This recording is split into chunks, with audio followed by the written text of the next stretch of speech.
Hey guys, welcome back to the channel. My name is Jesse and today we are going to be stuffing check number 4 to basically close out February 2020. Yes guys, we are at the end of February. The year is going by very quick, but if you guys are interested, and since we are going to be doing a cash envelope stuffing today, if you guys are interested and want to know exactly where all of our money is going to be going in our envelopes, make sure to watch the entire video.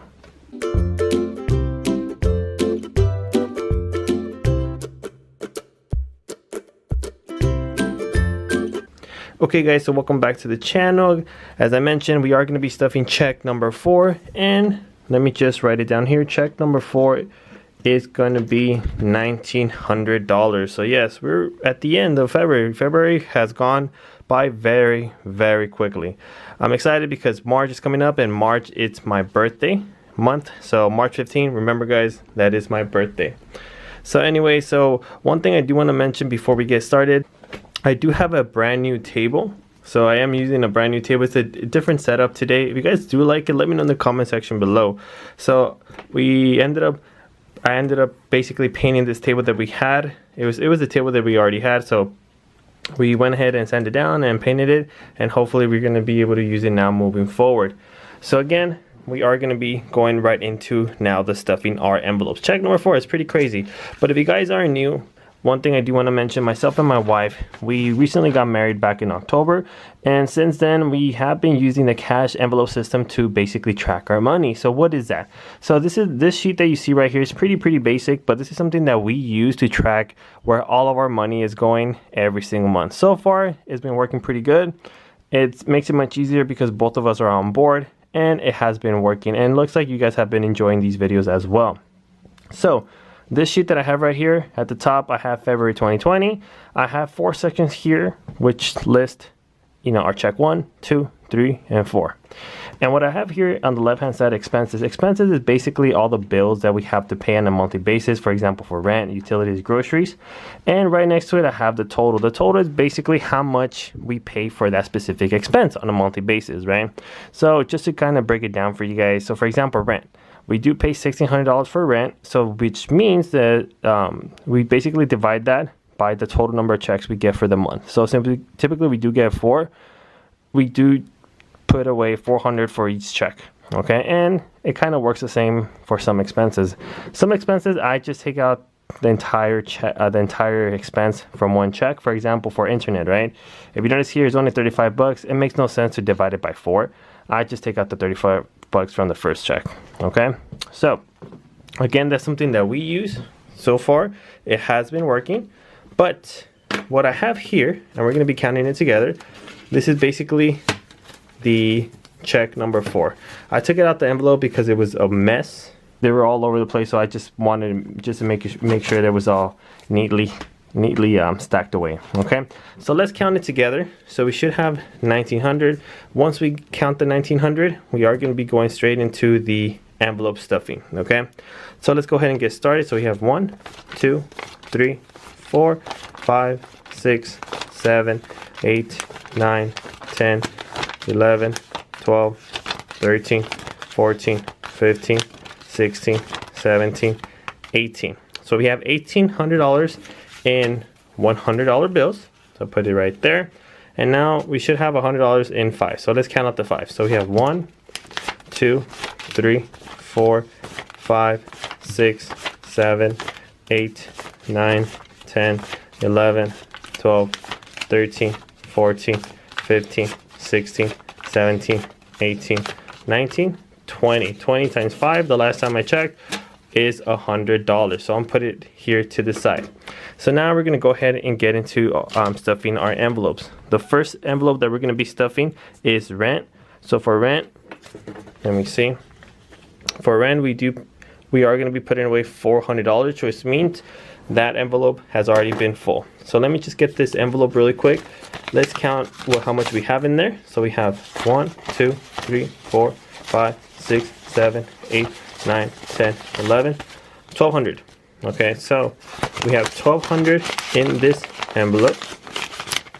So now what we're gonna do is get $400 from this stack right here. So that's 2 3 and 4, and that basically closes off that envelope.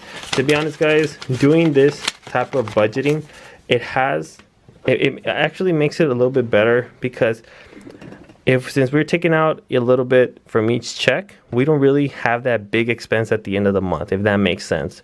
I feel like when you do it like this, you take out little by little, you won't feel that big expense at once, and you're not going to be stressed out about it.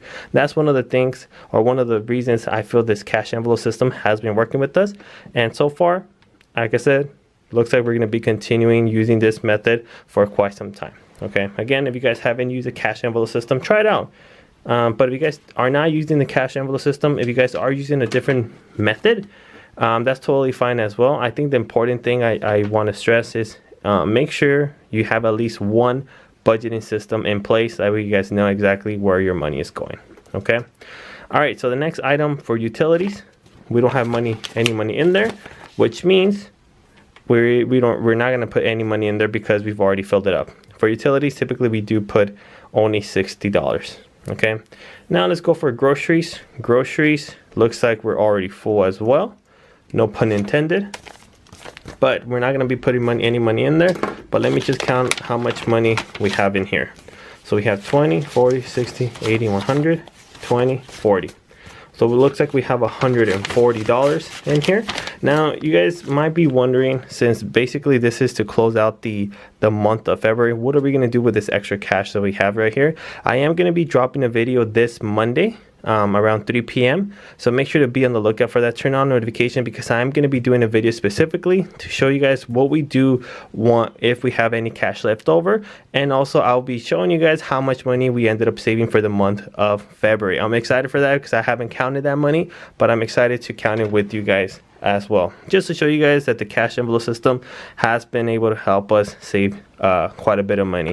If I recall, last month, January, we saved, I think, $2,600. So make sure to stick around, turn on the notifications for Monday, so we can count it together and see if we have saved over $2,000 this month. Okay. All right. So for restaurants, we're not going to be putting in there anything in there. For restaurants, we do budget $200 a month. So let me see how much money we have in here. So we have 1, 20, 40. Wow, we haven't been that bad this month. So we still have 140 in there. And the next one is car gas. We're not going to be putting any money in there, but typically for car gas, we do put $300 away, and we have used all the car gas. Okay. Cell phone, we're not going to be putting anything in there, but we already paid it off. Okay. I get a lot of questions about, since we use a cash envelope system, about how do we pay our bills. So one thing I do want to mention, a lot of these bills, for example, the cell phone, the utilities, specifically for utilities, like we do pay for electricity and gas. That is automatically taken out from the bank, as well as the internet as well. I just take out the money, show you guys how we do it, and then the money gets deposited back in the bank. Okay, just FYI.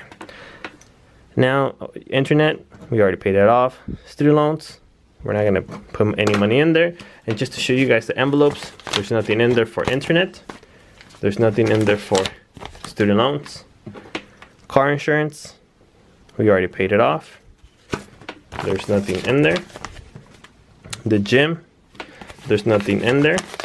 For gym, typically we only budget $40, but my wife has gone back to a gym that we were going a few months ago. So the gym is going to be going up quite a bit, but we'll explain that for the month of March. Okay.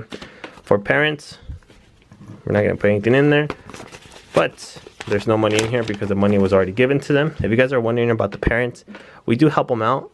It's just a thank you, way to thank them. So we don't have to, but we still do it. Okay. So for vacation, we're not going to put anything in there. As you can see, I already put it away. And for vacation, we only budget around $150. So the vacation, we have this little box that we have. You know what? Let me show it to you guys. This box right here, this is something my wife bought. This is basically where we stash all of our money when it comes to vacation. Not sure how much money we have in there, but maybe I'll count it on the next video. But that's where we basically put our money away when it comes to vacation. Okay. So sinking funds, let me see, we are going to be putting some money in there, or are we? Let me just take out the handy dandy calculator because sometimes I'm very bad at math. So let me just do quick math real quick. So 125 plus 140 plus 235. Oh no, we're good. So for sinking funds, we're not going to be putting any money in there, and the money is in here. So there's quite a bit of, I'm not going to count, it's a mess in here, but we should have over 500 bucks in here.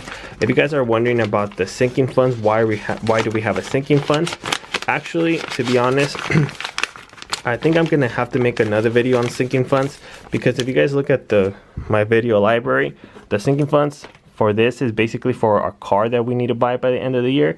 But now really thinking about it, and you guys have mentioned it as well, is we should always have sinking funds, for example, for car maintenance, for maybe car registration, stuff like that. So I might have to, or even gifts too, right? Like for Christmas and stuff, if you guys celebrate that. So I might have to create another video on sinking funds, because we are going to be adding a little bit more on there for other items, okay, aside from just purchasing a car. Now, fund money, I think we're good. Let me just do the math real quick. So we have 800 plus 300 plus 700. Yes, let me see. No, wait, 800, sorry, I did the math wrong. Whoops, I'm doing the math here on the side. Now I don't know how to count. I have a calculator. So it looks like we're good. We do budget around $1,500 on a monthly basis for fund money. And actually the fund money that we have right here, and let me count it. This is my wife. She hasn't even taken it out. I've been telling her to go deposit it. So we have 1, 2, 3, 4, 5, 6, 7, 20, 40, 45, 50. This is her fund money. But she hasn't gotten it yet. I don't know why. But she should be getting it soon. Now, I do get a lot of questions about the fund money, about why is it so high and stuff like that. One thing I do want to mention, guys, is that when it comes to fund money, if you guys aren't aware, we do have a little series here on the channel where we are saving all the 1s, the 5s, the 10s, and the 20s when we do get cash back, right, when we go to stores. So if you guys are interested in that video, I'll put it right here in the right hand corner so you guys can go check it out. So basically what we do, we are saving all that cash basically every single day when we do get any cash back. And honestly, that fund money, I know it's high, but a lot of it goes to that savings, guys. So we're not really spending all that much on a monthly basis, but a lot of it goes to that to a bucket that we have, and which is a big red Folgers bucket. But again, just check out that video in the right hand corner so you guys can go see what I'm talking about. Okay, so now that's that. So the last item that I have here is savings. If you guys see, I didn't write anything for savings, right? And the reason I didn't write anything is because, well, I have it right here with me, but this is gonna go straight into this envelope. Okay, so this envelope that I have right here, these envelopes, I need to really upgrade. I have new envelopes that my wife bought, but I need to really start using them as well. So this money that you see right here, this is straight from all the savings for the month of February. This is going to go straight into our bank account for our savings. And I'm very curious to see how much we ended up saving for the month of February. Again, for the month of January, it was around $2,600, but for February, I need to count it out, and I'm very excited for that. Now, again, if you guys are interested in watching this video, I will be posting it on Monday. So if you guys have made it this far, guys, just make sure to hit the notification, subscribe. That way you guys get notified when we upload new videos, because we do upload 3 videos per week. I'm very excited for this video to show you guys because I'm going to be closing out February 2020 and also counting how much money we ended up saving using the cash envelope system. Again, the cash envelope system is a great way if you're a beginner like we are to better manage our money. But other than that, that's basically for me today. If you guys want to see more videos, I'll put more videos here on the screen so you guys can go check them out. And if you guys did like this content, the video for today, make sure to share with just one friend. That way I can motivate at least one person to start budgeting. It's never too late to start budgeting. There's never like an age limit. I mean, of course, if you're like a kid, but I think even as a kid, it's important to know how to budget, because when I was in school, in high school, and even when I was in college, finishing my undergrad, I was never taught about how to budget. And I think budgeting is such a powerful tool we should all know. And it's unfortunate, but I'm learning it as, you know, as now that I'm 27 years old. But again, it's never too late. So if you guys I did enjoy this video, make sure to subscribe, like, comment, all that good stuff, and I'll see you guys on Monday so we can count how much money we have in the savings, and because we are going to be closing now February 2020. Other than that, thank you guys so much for stopping by, and I'll see you later. Peace out, everyone. Have a good one.